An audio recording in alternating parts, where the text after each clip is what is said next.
नमस्कार साथियों, स्वागत है आप सभी का आपके अपने YouTube चैनल डीएस एकेडमी में। मैं डॉक्टर सुदेश कांतेजा आपके लिए लेकर चल रही हूँ टीजीटी पीजीटी हिंदी का संपूर्ण क्रैश कोर्स, वो भी निःशुल्क। अगर आप चैनल पर नए हैं तो चैनल को सब्सक्राइब कीजिए। अगर आपने चैनल सब्सक्राइब कर रखा है, आपको वीडियोस अच्छी लग रही हैं, तो जितना हो ज्यादा से ज्यादा दोस्तों में शेयर कीजिएगा। आज कुछ दो तथ्य हम आपको यहाँ पे बता दें, थोड़ी सी सूचनाएं हैं आपको देने के लिए। अगर आप पहली बार हमारी वीडियो देख रहे हैं या अभी एक दो वीडियो से ही आप हमारे चैनल पर जुड़े हैं, तो प्रयास कीजिएगा कि आप क्लास संख्या 1 से वीडियो देखिएगा, क्योंकि प्लेलिस्ट जो है वो बनी हुई है। और उस प्लेलिस्ट में जब आप होम पेज पे जाएंगे डीएस एकेडमी के, तो वहां पे जब प्लेलिस्ट बनी हुई है, सबसे पहली जो प्लेलिस्ट है आपकी वो है Hindi TGT PGT full course. उसमें शुरू से लेके अब तक की जो भी 37-38वीं या 39वीं क्लास आ गई है, आपकी सारी क्लासेज हैं।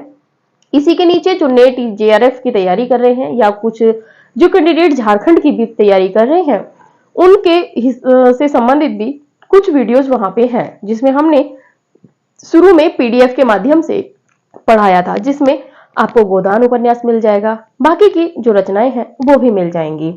10वीं इकाई जो थी नेट की, वो भी हमने एक वीडियो में फुल कवर करा रखी है, कहानियां भी हैं, तो आप उनको भी देख सकते हैं। प्रीवियस ईयर के सोलो पेपर भी वहां पे डले हुए हैं, आप उनको भी देख सकते हैं। आगे जैसा आपका फीडबैक आएगा वैसा हम काम करेंगे। प्रयास कीजिएगा कि आप शुरू से क्लासेज को देखिएगा जो आप इस समय टीजीटी पीजीटी की देख रहे हैं। हमारी ये क्लासेज कई बार कमेंट आता है, कॉल आता है। आज जब हमने चैट ओपन की थी तो चैट में भी हमें देखने को मिला था कि डीएसएसबी बाकी के लिए भी आप ये समझ के चलिए, पूरे भारत में किसी भी राज्य की हिंदी शिक्षक से संबंधित अगर कोई परीक्षा होगी, उसमें आपका जो हम ये पढ़ा रहे हैं, यहां से आपको प्रश्न देखने को मिलेंगे, क्योंकि हिंदी साहित्य का इतिहास आपकी हर राज्य की परीक्षाओं में लगा हुआ है, चाहे वो राजस्थान हो, DSSB हो, हरियाणा हो, उत्तराखंड हो, झारखंड, छत्तीसगढ़, मध्य प्रदेश, यहां तक कि असिस्टेंट प्रोफेसर और नेट में भी यहां से आपकी क्लासेज जो है, इन क्लासों से आपका पेपर कवर हो जाता है। आपने इससे पहले जब हमने शुरू में भक्ति काल शुरू किया था, आपने देखा होगा कि हमने एक एक तथ्य को बहुत विस्तृत रूप से आपको समझाया था, विधिवत रूप से, क्योंकि वहां पे नेट और असिस्टेंट प्रोफेसर में क्या प्रश्न बनते हैं, कथन और कारण वाले बनते हैं। कथन सही है या कारण सही है, दोनों सही है, AR की सही व्याख्या करता है कि नहीं करता है, इस तरह के प्रश्न नेट जेआरएफ और असिस्टेंट प्रोफेसर में बनते हैं। लेकिन आगामी परीक्षा में आप देखेंगे तो टीजीटी पीजीटी की परीक्षा में भी इन प्रश्नों से आपका सामना होगा। ठीक है, तो इसीलिए बताते हैं। और कुछ तथ्य क्या होता है कि जैसे कोई तथ्य हमसे छूट गया या फ्लो में हम पढ़ाते हुए, देखिए मस्तिष्क है थोड़ा सा इधर उधर भी हो जाता है, जुआ है थोड़ी सी फिसल जाती है कहते हैं। तो क्या होता है कि हम बोल कुछ रहे होते हैं, बोल कुछ देते हैं। इसीलिए आप सारी क्लासेज हमारी देखते हुए चलिएगा। उसमें क्या होता है कि कोई तथ्य अगर छूटा है तो हम अगली क्लास में या उससे अगली क्लास में बता देते हैं। इसीलिए कहते हैं कि आप शुरू से क्लास बाय क्लास आप नोट्स बनाते चलिए। जैसे आज जो हमारी क्लास चल रही है, आप इस क्लास को देखिए, कौन से नंबर की क्लास है, नोट्स बना लीजिएगा। क्या फर्क पड़ता है जब आपको पढ़ना ही है तो चलिए समय ना व्यर्थ करेंगे। हम पढ़ रहे थे इससे पहले कबीरदास को, आज भी हम कबीरदास पर ही अभी चर्चा करेंगे। कबीरदास चूंकि अपने में जैसा नाम है, महान है, श्रेष्ठ है, उसी तरह जैसा व्यक्तित्व है, जैसा व्यक्तित्व है, वैसा ही इनका कृतित्व भी है। ठीक है, तो चलिए, इससे पहली वीडियो में हमने देखा था कबीरदास का समय, जन्म स्थान, मृत्यु स्थान, पुत्र पुत्री, बेटे, पत्नी, 2 पत्नियां थीं, क्या क्या नाम थे, इनकी भाषा के संबंध में जो विचारक थे उन्होंने क्या कहा था, किन किन इतिहासकारों ने इनका जन्म स्थान कहाँ माना है, किसने कहाँ माना है, मगहर में किसने माना है, काशी में किसने माना है, ये सब विस्तृत चर्चा हम इससे पहली वीडियो में देख चुके थे। आज की इस वीडियो में हम बात करेंगे कबीरदास की जो रचनाएं हैं वो कितनी है, कितनी मानी गई हैं, कितनी प्रामाणिक है, किन रचनाओं का या वाणियों का किसने संपादन किया है। और इससे पहली वीडियो में हमने देख लिया था कि कबीरदास की जो वाणियां हैं, कबीरदास के जो पद हैं, वो कहाँ मिलते हैं। पहला जो पुराना नमूना हमें देखने को मिलेगा तो वो मिलता है हमें गुरु ग्रंथ साहिब में।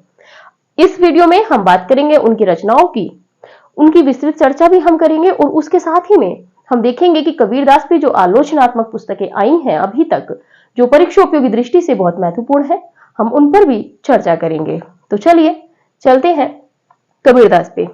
बात कर लेते हैं कबीरदास की रचनाएं। अगर आप नए हैं तो थोड़ा सा आप ध्यान रखिएगा कि इनका जो समय है 1398 से 1518 ईस्वी माना गया है। ये आप नोट कर सकते हैं, बाकी आप इससे पहले वीडियो देखेंगे आपको सब क्लियर हो जाएगा। बात करते हैं कबीर की रचनाएं। कबीर की जो रचनाएं हैं वो डॉक्टर नगेंद्र ने कबीर के 63 ग्रंथों का उल्लेख किया है। देखिए, जो डॉक्टर नगेंद्र है, हिंदी साहित्य का इतिहास जो उनका ग्रंथ है, संपादित ग्रंथ है डॉक्टर हरदयाल और डॉक्टर नगेंद्र जी द्वारा। इसमें 63 ग्रंथ बताए गए हैं जो है कबीरदास के। इनमें से जो 43 हैं यानी कि 43 जो हैं, इतने ही प्रकाशित हुए हैं, अभी 20 अप्रकाशित हैं। तो देखिए, अब जो प्रश्न बनते हैं वो प्रामाणिक ही किताबों से प्रश्न बनते हैं, चाहे वो प्रश्न सरल हो चाहे वो प्रश्न कठिन हो। तो यहाँ पे है, कभी भी प्रश्न बन सकता है कि कबीरदास के कितने ग्रंथ अप्रकाशित हैं डॉक्टर नगेंद्र के अनुसार। यहाँ से भी प्रश्न बन सकता है। तो 20 अभी पब्लिक नहीं हुए हैं, प्रकाशित नहीं हुए हैं, जबकि 43 प्रकाशित हो गए हैं और कुल कितने हैं? 63 है। जिनमें से जो मुख्य है, जो डॉक्टर नगेंद्र जी ने अपने इतिहास में अंकित किए हैं, उन पे एक बार एक दृष्टि डाल लेते हैं। पहला है आघाद मंगल, फिर है अनुराग सागर, फिर है अमर मूल, इसके बाद है अमर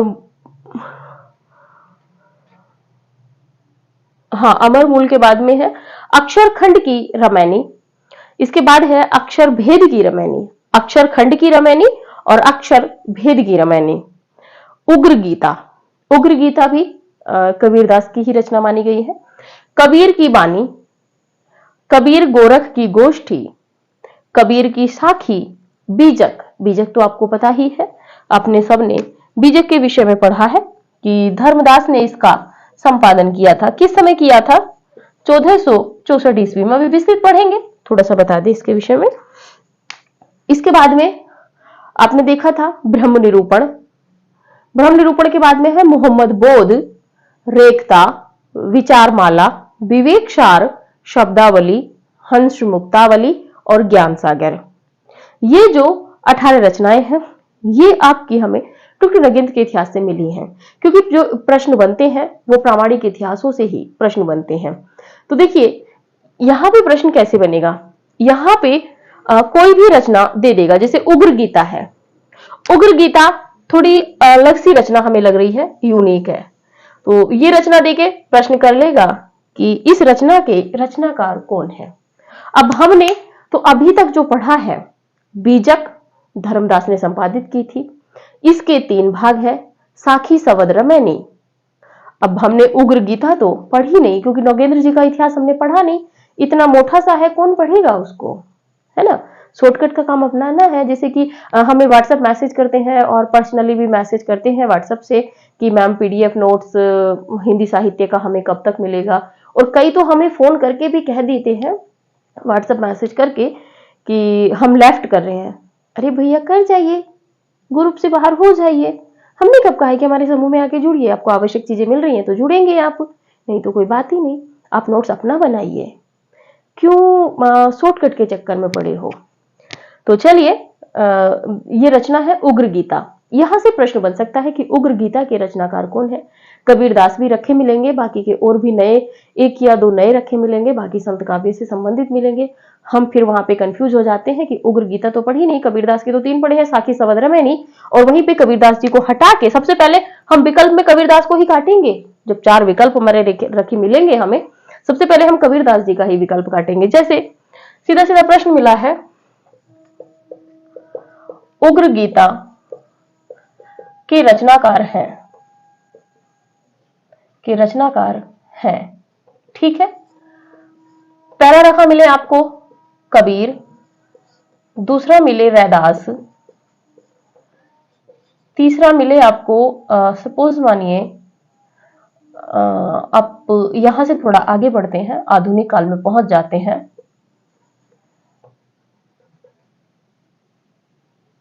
नीलेश, रघुवंशी, या यहीं पर कोई और रख लेते हैं, प्रसाद जी रख लीजिए, जयशंकर प्रसाद। देखिए यहां ट्रिक बता रहे हैं आपको एक छोटा सा। अब इस तरह का यहाँ पे जब ये प्रश्न रखा मिलेगा आपको, हम बता रहे हैं कि आपकी दृष्टि कहाँ जाएगी। जो मस्तिष्क है छोटा सा तो है, क्यों बर्डन डालना इस पे, आराम भी करने दिया करो। अब उग्र गीता के रचनाकार इसने पूछा है एक्सपर्ट ने, कबीर, रैदास, नीलेश रघुवंशी, जयशंकर प्रसाद। अब देखिए जयशंकर प्रसाद की भी आपने सारी रचनाएं पढ़ रखी हैं, कामायनी, आंसू, झरना, लहर, नाटकों में भी, उपन्यास में भी, कंकाल, तितली, ईरावती जो अपूर्ण है, आपने सब पढ़ रखी हैं। तब आपका सबसे पहले क्या है, आप ऊपर से चलेंगे, आप जब चारों विकल्प देखेंगे, पहले नंबर पे आपका कट करेंगे उग्र गीता, कबीरदास तो है ही नहीं। उसके बाद आएंगे रैदास पे, नहीं रैदास के भी कुछ ही पद मिलते हैं, या रैदास को रोक लेते हैं अभी। चलिए आप जयशंकर प्रसाद जी को यहाँ पे कट कर देंगे, आप इनमें 50-50 पे आ जाओगे। अब 50-50 पे आने के बाद में आप यहाँ पे रैदास को भी काट दोगे, ठीक है। बचे क्या, नीलेश रघुवंशी, आप इसको टिक करके आओगे। और एक्सपर्ट क्या है, एक्सपर्ट वहां पे इसको टिक कर देगा, क्योंकि उसने तो इसको लगाया है ना, और उसने प्रामाणिक पुस्तक से प्रश्न बनाया है। तो हम ये नहीं कह रहे हैं कि आप गूढ़ रचनाओं को पढ़िए, बहुत ज्यादा इनको याद कीजिए, हम ये नहीं कह रहे हैं।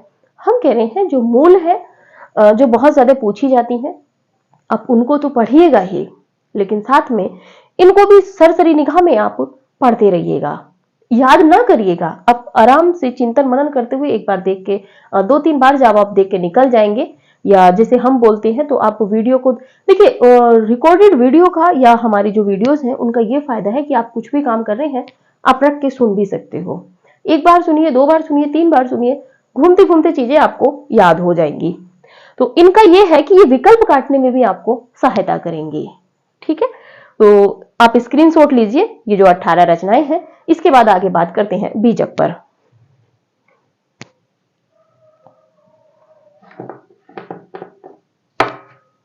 चलिए, प्रश्न ऐसा नहीं है कि प्रश्न हम आपको बना के ना बताएं, हम आपको क्वेश्चन फॉर्मेट लाइन में ही दे देते हैं। आपको लगता है कि क्वेश्चन फॉर्मेट है तो आप वहीं पे नोट कर लिया कीजिए। आज कुछ कमेंट आए थे कि नोट्स बनाने के लिए बताइए कैसे बनाना है, तो अभी थोड़ा समय लगेगा, हम बताएंगे आपको बिल्कुल। नोट्स बनाना, किताबें पढ़ने का तरीका, हिंदी साहित्य के इतिहास वगैरह सब बताएंगे। आप बस सपोर्ट करिए, आपका जितना अच्छा हमें सपोर्ट मिलेगा हम उतना आगे बढ़ेंगे। बात करते हैं कबीर की बानियों का संकलन। कबीर की बानियों का संकलन करने का श्रेय धर्मदास को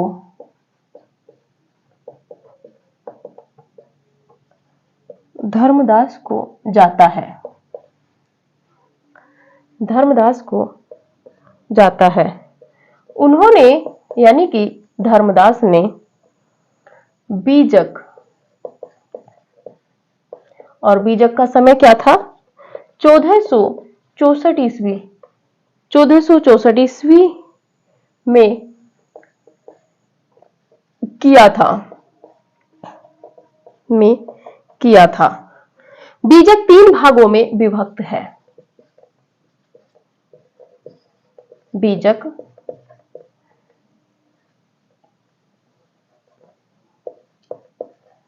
3 भागों में विभक्त है।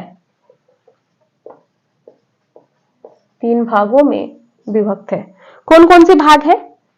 पहला है साखी या साक्षी, दूसरा है शब्द या शब्द,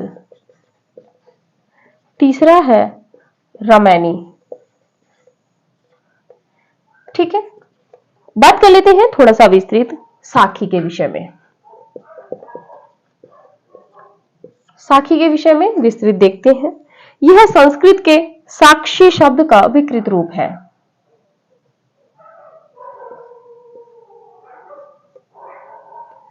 नहीं, इसको हटा दीजिए, संस्कृत का तो है ही। साखी साक्षी शब्द का तद्भव रूप है, यानी कि संस्कृत के साक्षी शब्द का विकृत रूप है। क्या रूप है? साकी। सीधी बात है। तो विकृत क्या हुआ? तद्भव हुआ। तद्भव रूप है जिसका अर्थ है प्रत्यक्ष ज्ञान। प्रत्यक्ष ज्ञान।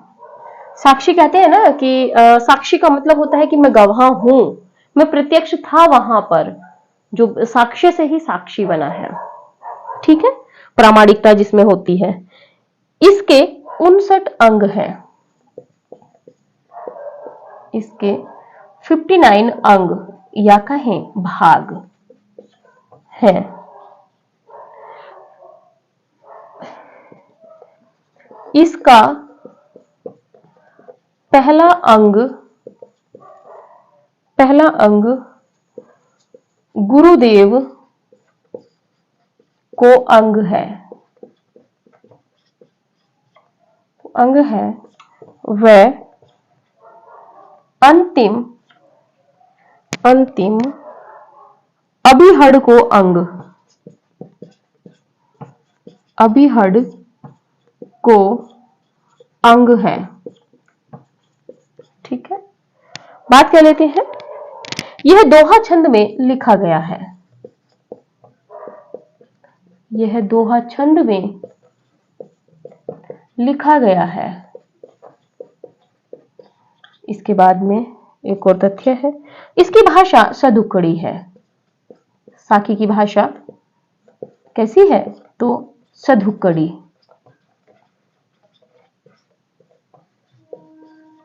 चलिए देख लेते हैं थोड़ा सा। कबीर की वाणियों का संकलन जो किया है वो धर्मदास ने किया है। कब किया है? 1464 ईस्वी में। किस नाम से किया है? तो बीजक नाम से। बीजक के कितने भाग हैं? बीजक के 3 भाग हैं, साखी, सबद और रामायणी। साखी के विषय में बात करें तो साखी का मतलब ही होता है साक्षी, यानी कि अगर मैंने कुछ मतलब आप 2 लोग अगर बात करें, वहां पे अगर तीसरा होता है तो वो कह देता है कि हाँ मैं वहां पे साक्षी था। ठीक है, तो साखी वैसे तो क्या कहते हैं आपके, ये संस्कृत के साक्षी शब्द का ही विकृत रूप है, यानी कि अब यहाँ बिगड़ा हुआ रूप है। तो साखी जो है वो साक्षी शब्द का तद्भव रूप है। तद्भव, क्योंकि साक्षी जो है वो तत्सम है और साक्षी जो है ये तद्भव है, जिसका अर्थ है प्रत्यक्ष ज्ञान, यानी कि सीधे सीधे ज्ञान, प्रत्यक्ष ज्ञान है। इसमें साखी के कितने अंग हैं? 59 अंग। यहां से प्रश्न बन सकता है। इसका पहला अंग गुरुदेव को अंग है। वह अंतिम जो अंग है वो है अभिहड़ को अंग। यह दोहा छंद में लिखा गया है और इसकी जो भाषा है वो सदुक्कड़ी है। और इसमें जो पद मिलते हैं वो सांप्रदायिक शिक्षा से संबंधित पद मिलते हैं। बहुत ज्यादा जरूरी नहीं था इसलिए नहीं नोट किया, स्क्रीनशॉट लीजिए। आगे की 2 रचनाएं और विस्तृत देखते हैं।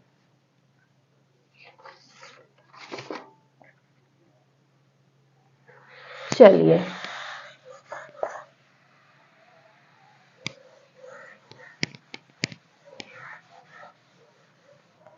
बात कर लेते हैं सबद की। सबद की बात करें तो इसके विषय में है, सबद गे पदों में रचा गया है, यानी कि शब्द गे पदों में रचा गया है। इसके बाद में इसमें विभिन्न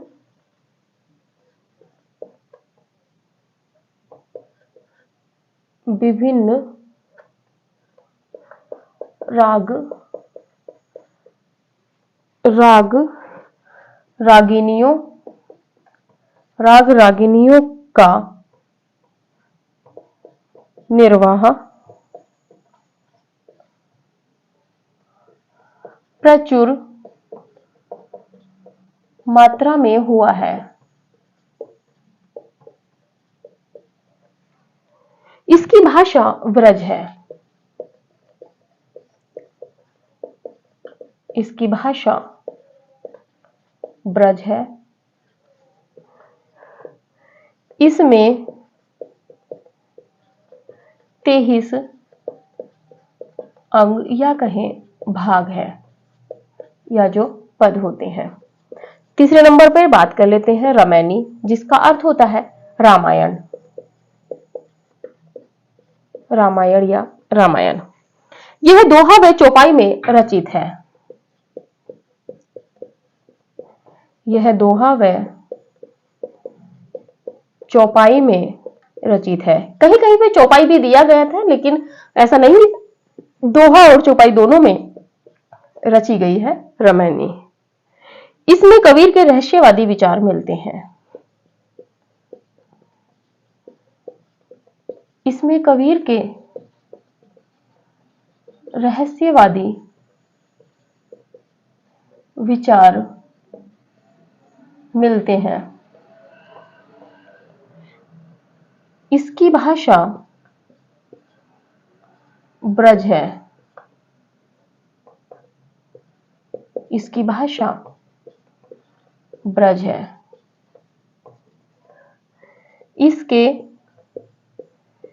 47 अंग या भाग है। तो चलिए देखते हैं, बात करते हैं शब्द की, यानी कि शब्द। ये इसके जो पद है वो गे पद हैं। ये जो शब्द है या शब्द है, ये गे पदों में रची गई है। इसमें विभिन्न राग रागनियों का निर्वाह, यानी कि इसमें जो पद कहे गए हैं, जो गे हैं, वो राग रागनियों के रूप में गाए जा सकते हैं। जैसे आप देखते हैं कबीर के जो पद हैं कि जो भी आप कोई भी पद लेंगे वो गाने योग्य है, जो पदावली के रूप में जब आप देखने को मिलेंगे तो इस तरीके से गाए गए हैं। बात कर लेते हैं इसकी भाषा की। तो जो गे पद हैं, ज्यादातर जो लिखे गए हैं, जो गे पद होते हैं वो गाने योग्य होते हैं, और किस भाषा में थे? ब्रज भाषा में थे। ठीक है, बात कर लेते हैं जिसे आप देखेंगे काहेरी नलनी तू कुम्हलनी, काहेरी तेरे नाल सरोवर पानी। इस तरह के पद जब आप देखेंगे तो ये सब गे पद हैं। और इसमें क्या है? 23 अंग या भाग हैं। किसमें? आपके शब्द में। ठीक है, बात कर लेते हैं आगे रामायणी। रामायणी का मतलब होता है रामायण या रामायण। यह जो है दोहा व चौपाई में रचित है। दोहा चौपाई में कबीर का क्या रचा गया है? तो यह है आपकी रामायणी। बात कर लेते हैं, इसमें कबीर के रहस्यवादी विचार मिलते हैं। किस रचना में कबीर के रहस्यवादी विचार मिलते हैं? तो यह है आपकी रामायणी। रामायणी की भाषा कैसी है? तो रामायणी की भी जो भाषा है वो ब्रज है। इसके कितने अंग या भाग हैं? तो इसके हैं 47। ठीक है, यहाँ पे प्रश्न तो सीधे सीधे यही बनता है कि कबीर के पदों का जो संकलन किया है बीजक नाम से, वो किसने किया है? धर्मदास ने। किस समय किया है? 1464 ईस्वी में। कितने भागों में विभाजित है? 3 भागों में। किस किस भाग में है? साखी, सवद, रामायणी। साखी का साक्षी था, हम देख चुके थे। यहाँ पे शब्द का भी देख लिया और रामायणी का भी देख लिया है। ठीक है, आप स्क्रीनशॉट लीजिए इसका। फिर आगे देखते हैं कबीर के संबंध में जो आलोचनात्मक किताबें हैं।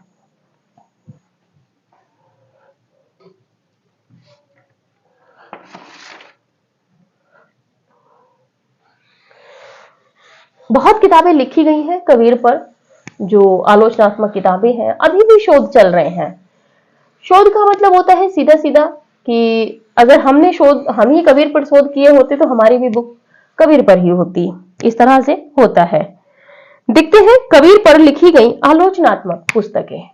महत्वपूर्ण है थोड़ा सा, इसीलिए कबीरदास पर लिखी गई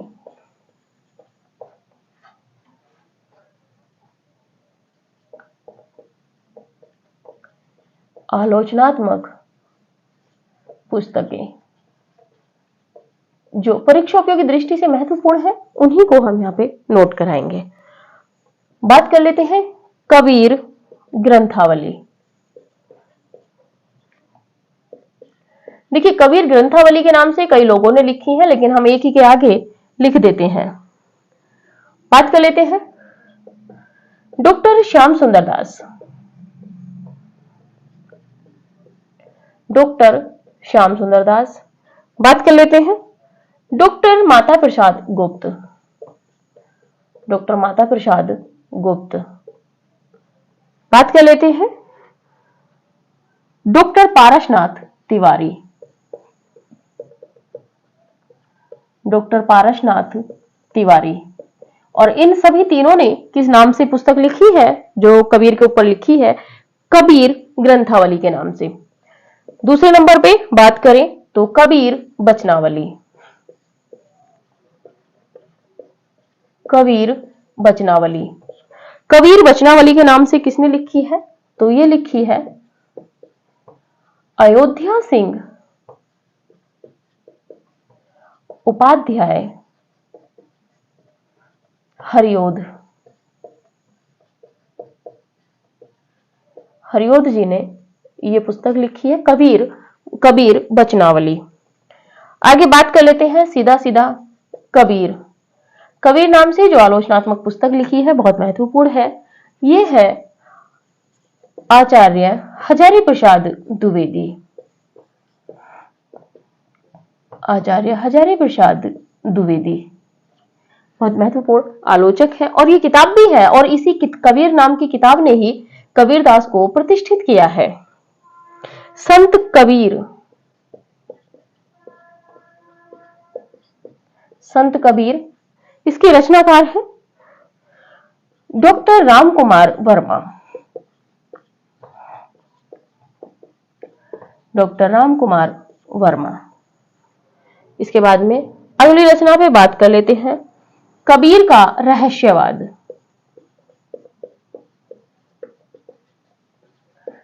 कबीर का रहस्यवाद। इसके रचनाकार जो हैं वो भी हैं डॉक्टर रामकुमार वर्मा। डॉक्टर रामकुमार वर्मा। बात कर लेते हैं कबीर मीमांसा।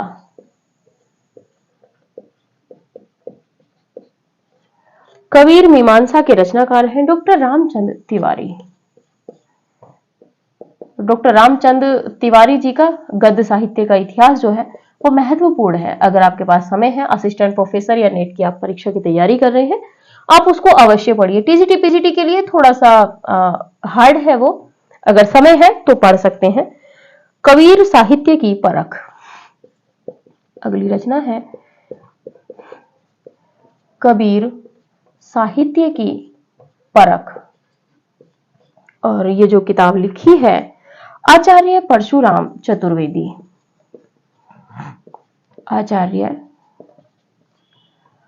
परशुराम चतुर्वेदी। चतुर्वेदी मतलब जिसने चारों वेदों का, जिसको चारों वेदों का ज्ञान हो। अगली रचना है कबीर एक नई दृष्टि। कबीर एक नई दृष्टि। और कबीर एक नई दृष्टि ये है डॉक्टर रघुवंश। डॉक्टर रघुवंश। चलिए इन्हीं को देख लेते हैं, फिर देखते हैं थोड़ा सा आगे बढ़ के कबीरदास पर लिखी गई आलोचनात्मक पुस्तकें। ये पुस्तकें इसलिए महत्वपूर्ण हैं, पहली बात तो सीधे सीधे प्रश्न बनेगा कि इनके रचनाकार कौन है। ठीक है, अगर आप आलोचना पढ़ेंगे तो वहां से तो सीधा सीधा आपका यहाँ पे प्रश्न बन सकता है, और उसके बाद यहाँ पे सीधा प्रश्न बनेगा कि कौन सी रचनाएं कबीर पर आधारित है। ठीक है, तो बात कर लेते हैं कबीर ग्रंथावली। कबीर ग्रंथावली के जो रचनाकार है वो 3 लोग हैं। कबीर ग्रंथावली, देखिए अब यहां पे प्रश्न कैसे बनेगा, यहां पे प्रश्न बनेगा, प्रश्न फॉर्मेट लीजिए आप, कबीर ग्रंथावली के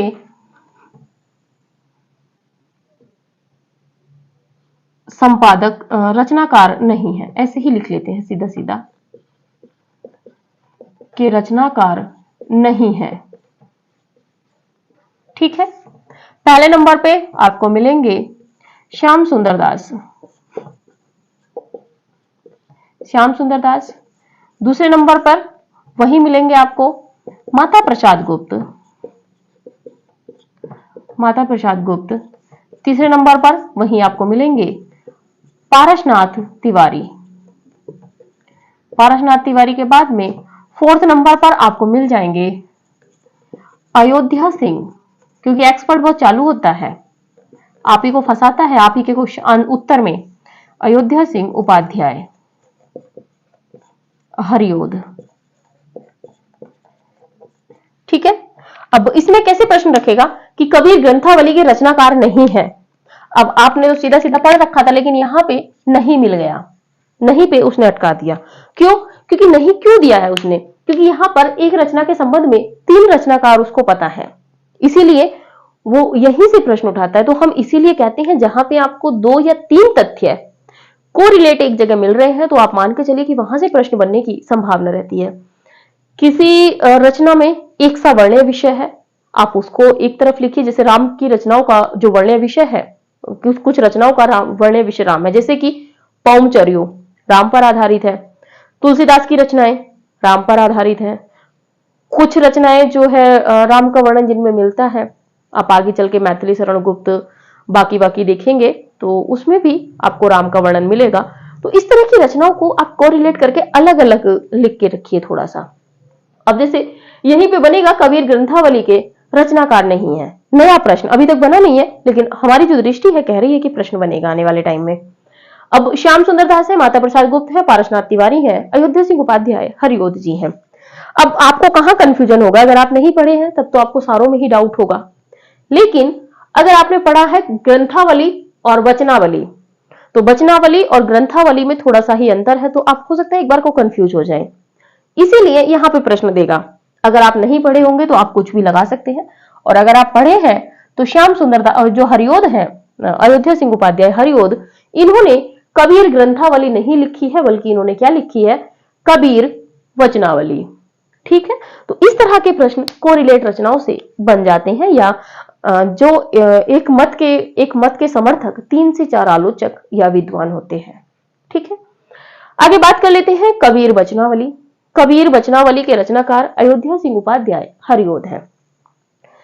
कबीर अपने में बहुत बड़ी पुस्तक है ये, और यही पुस्तक है जिसके आधार पर कबीर आज हमारे सामने नए नए रूपों में युग प्रवर्तक, युग सृष्टा और समाज सुधारक के रूप में आते हैं। और प्रतिष्ठित करने वाले कौन है? हजारी प्रसाद द्विवेदी जी। तो कबीर के रचनाकार कौन है? हजारी प्रसाद द्विवेदी। संत कबीर, कबीर की रचना संत कबीर के नाम, कबीर पर रचना संत कबीर के नाम से किसने की है? डॉक्टर रामकुमार वर्मा। कबीर का रहस्यवाद, ये रचना किसकी है? डॉक्टर रामकुमार वर्मा। कबीर मीमांसा के रचनाकार डॉक्टर रामचंद्र तिवारी। कबीर साहित्य की परख, ठीक है, तो परख के नाम से की है आचार्य परशुराम चतुर्वेदी जी ने। कबीर एक नई दृष्टि, ये जो आलोचनात्मक पुस्तक है ये है डॉक्टर रघुवंश जी की। तो इस तरह की रचनाएं पूछी जाती है और हम सोचेंगे कि हमने तो पढ़ी नहीं थी, तो ठीक है, आप स्क्रीनशॉट लीजिए, थोड़ा सा बची है और 1-2 रचनाएं देख लेते हैं। चलिए,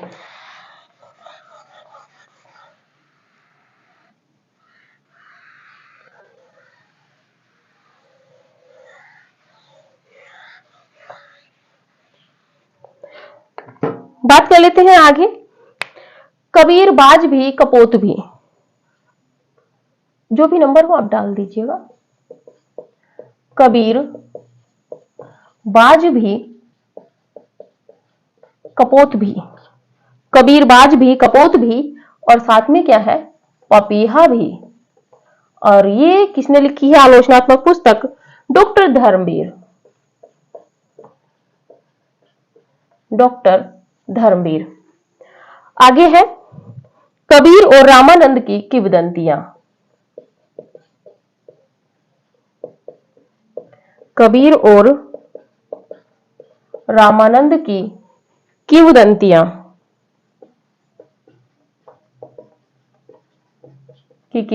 और इसके भी रचनाकार हैं डॉक्टर धर्मवीर। महत्वपूर्ण है थोड़ी सी। आगे आप देखेंगे कबीर के आलोचक एक कबीर, कबीर के आलोचक एक कबीर।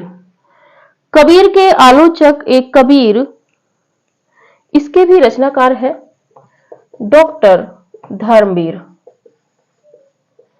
एक रचना इन्हीं की मिलती है, डॉक्टर धर्मवीर की ही। डॉक्टर हजारी प्रसाद द्विवेदी का डॉक्टर हजारी प्रसाद द्विवेदी का डॉक्टर हजारी प्रसाद द्विवेदी का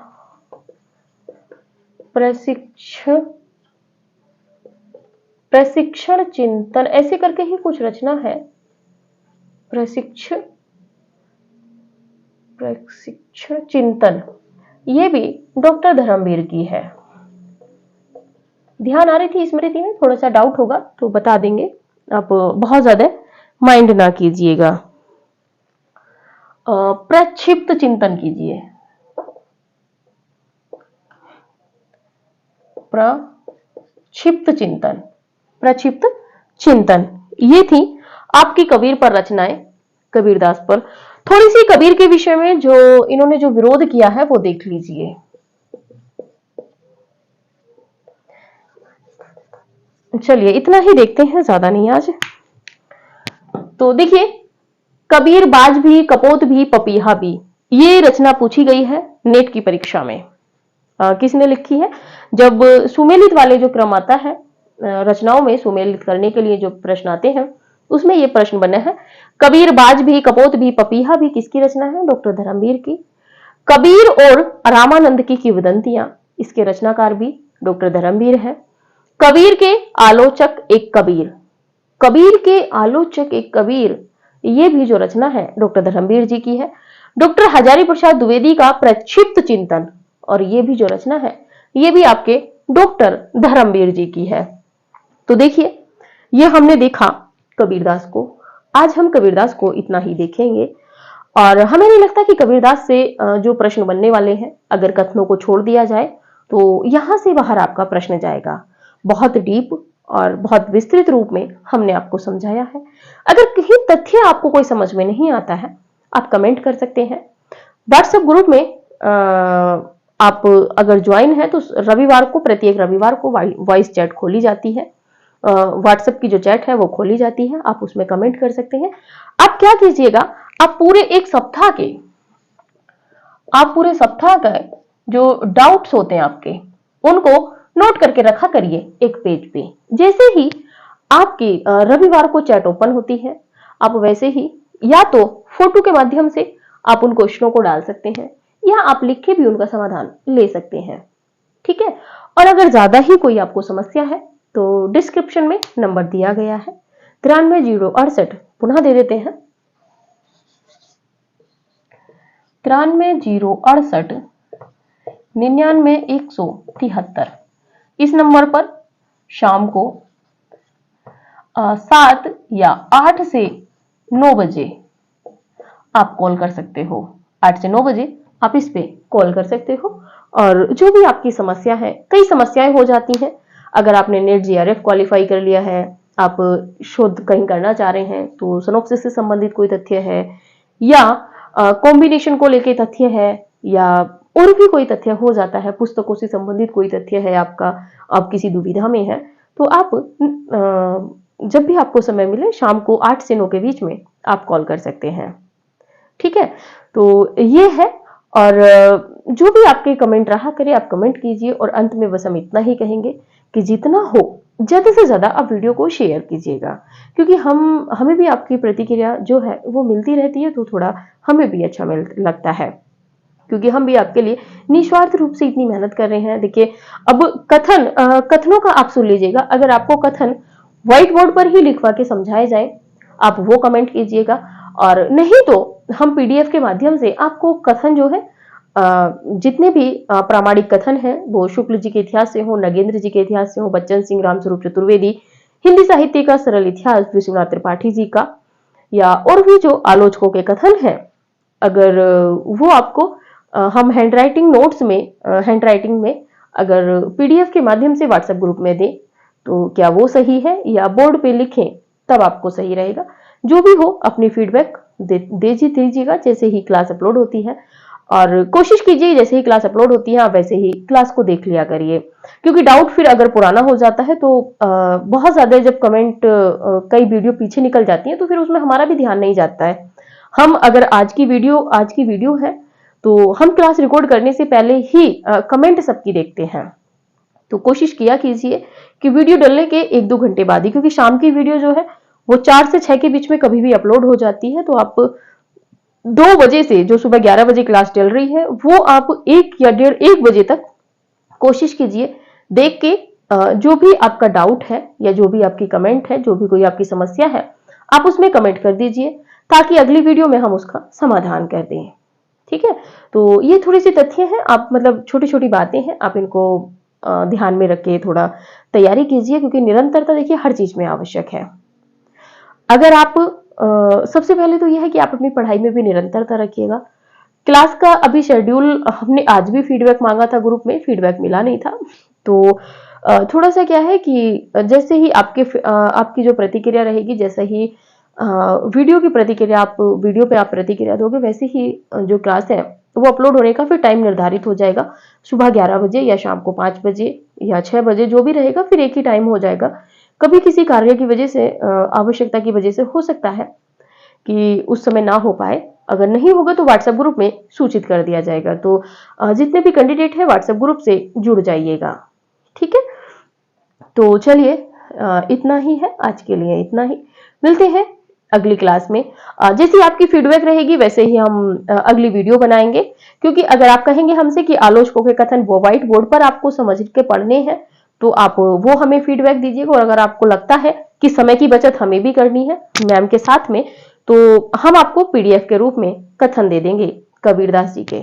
ठीक है, तो जो भी फीडबैक हो आप समय से पहले फीडबैक हमें दीजिएगा, जैसे ही वीडियो अपलोड होती है सबसे पहले आप हमें फीडबैक दीजिएगा।